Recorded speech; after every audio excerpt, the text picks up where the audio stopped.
तीन दिन है पेनकिलर नौली किंतु काली मैच रे साजिले हीरो असुस्थ थी से भी मैच खेलुली।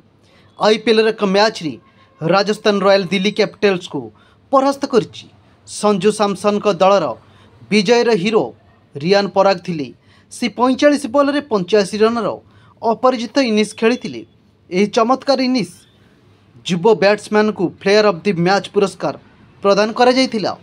मैच परी रियान पराग कहते मो माँ मोर संघर्ष को अति निकटरू देखिछंती। दिल्ली को 12 रन हराइला राजस्थान रॉयल्स। गत 3-4 वर्ष मध्य बहुत संघर्ष होइछि। एही समय रियान पराग बहुत भावप्रवण देखा जाउथिले। रियान पराग कहते मोर घर सीजन बहुत चमत्कार थिला। यह द्वारा मु आईपीएल उपकृत होउछि। गत 3 दिन धरी मु बेड रे थिली। क्रमागत भाव पेनकिलर नेउथिली किंतु आज मु मो दल पई अवदान रखिछि, तेणु मु बहुत खुशी। राजस्थान रॉयल्स दिल्ली कैपिटल्स को 12 रन परास्त करी क्रमागत द्वितीय विजय हासिल करिछि।